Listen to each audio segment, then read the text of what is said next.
안녕하십니까. 아동과학 지도를 맡은 김용란입니다. 여러분들과 이렇게 만나게 되어서 정말 반갑습니다. 아동과학 지도를 통해서 이론적인 그 과학 지도에 대한 부분과 함께 또 실제 현장에 나갔을 때 어떻게 적용을 하고 또 아이들과 어떻게 지내야 되는지에 대한 부분에 대해서 많이 궁금하시고 어려우실 텐데요. 현장에 나갔을 때 실제 적용하는데 어려움이 없도록 돕는 그런 시간이 되도록 노력하겠습니다. 예, 그러면은 이번 주 첫 강에서는 영유아 과학 교육을 위한 이론적인 기초에 대해서 살펴보는 시간을 갖도록 하겠습니다. 자, 영유아 과학 교육의 개념 및 목적을 살펴보도록 하겠습니다. 영유아 과학 교육의 개념 및 중요성을 먼저 살펴보겠는데요. 영유아의 생활 주변은 과학을 위한 자료와 사전으로 가득 차 있습니다. 우리 흔히 생각하면 과학교육하면 뭔가 과학적인 돋보기라든가 뭔가 이렇게 그 특이한 과학적인 도구를 주어야지만이 과학교육이 있을 것처럼 또 과학교육이 이루어지는 것처럼 많이 생각을 하는데요. 영유아기 과학교육은 그렇지 않습니다. 생활 주변에서 얼마든지 찾아볼 수 있는데요. 계절이 변하면서 또 나타나는 여러 가지 현상들을 먼저 경험할 수 있는데요. 지금은 시기적으로 봤을 때 지금 이제 6월 말 7월 초죠. 7월 초인데 지금 이제 봄이 되어서 꽃이 피었고 또 꽃이 지고 또 이제 여름을 향하기 때문에 이제 잎들이 무성해지는 이제 여름을 향해서 가고 있는데 아이들이 이러한 현상들 속에서 또 아이들이 경험하면서 봄이라는 거 또 여름이라는 부분에 대해서 여러 가지 현상학적인 부분들과 함께 또 사람들이 달라지는 모습들 이런 것들을 보면서 계절에 대한 변화를 느끼면서 그것도 하나의 과학적인 경험이라고 할 수 있죠. 그러면서 아이들이 지식을 익히게 되는 상황인데요. 그리고 또 날씨의 변화에 따른 사람의 옷차림과 같은 생활 방식의 변화도 있을 수 있는데요.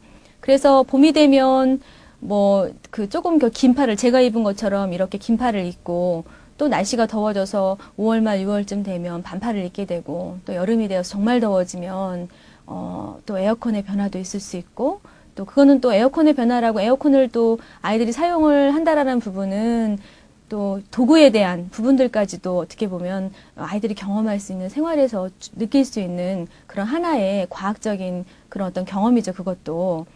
또 그리고 부엌에서 볼 수 있는 다양한 요리 방법.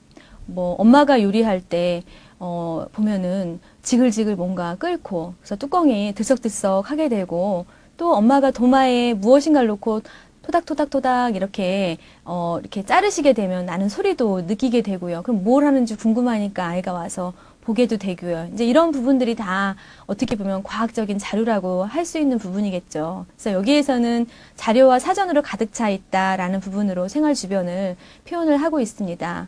그래서 영유아의 생활 주변은요, 영유아들의 호기심을 일으키기에 정말 충분하다고 말씀을 드릴 수 있겠습니다.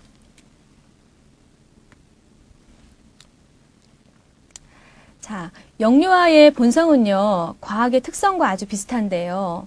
그 영유아는 태어나면서 주변 세계와 사물에 대해 많은 호기심을 가지고 탐구하려는 성향을 갖고 있습니다.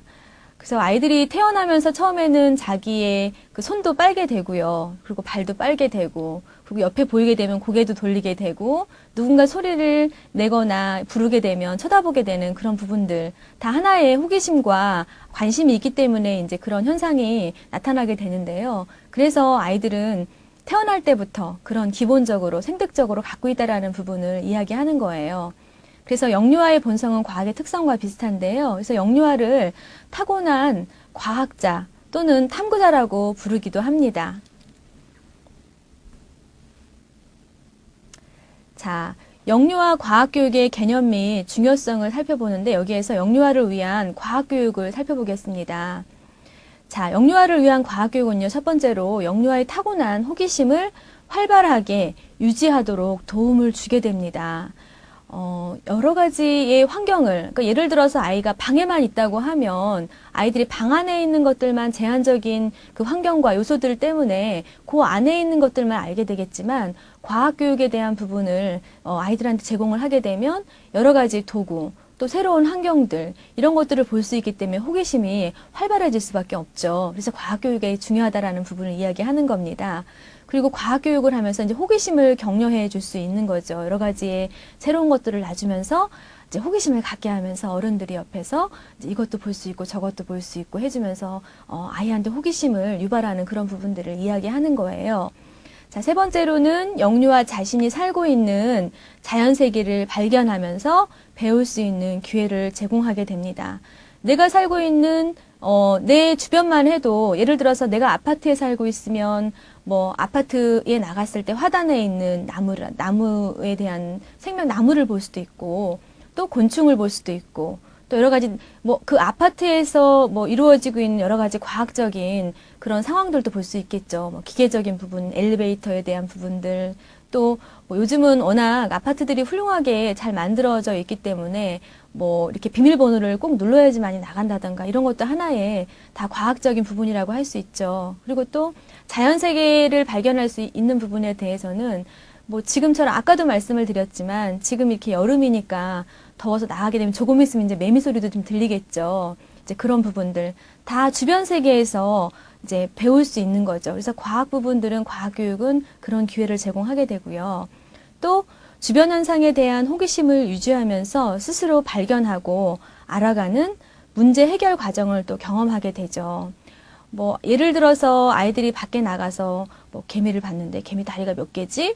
봤더니 개미를 상세히 살펴보는 거예요. 상세히 살펴봤더니 개미 다리가 뭐 예를 들어서 2개야. 뭐 또 더듬이가 몇 개인지 이런 부분들, 개미가 어디에서 사는지 이런 궁금증에 대한 것들을 관찰하면서 살펴보면서 또 문제 해결하는 그런 과정이 되기도 합니다. 그래서 아이들에 대한 학습은요, 개념이나 원리를 수동적으로 익히는 것이 아니라 능동적으로 학습을 하는 것이 좋습니다. 그리고 또한 사실의 옳고 그름을 강조하기보다는 예상하지 못했던 것을 인식하는 탐구 성향을 이제 길러주는 게 과학교육입니다. 그래서 뭐 아이가 궁금해하고 말한 부분에 틀렸어가 아니라 어떤 현상이라든가 나타나는 뭐 예를 들면 물을 뭐 끓였더니 펄펄 뭐 뜨거운 현상 김이 난다던가 그런 부분이라든가 팝콘을 튀겼더니 팝콘이 처음에는 옥수수였는데 열을 가해서 튀겼더니 정말 이렇게 커지는 거죠, 부피.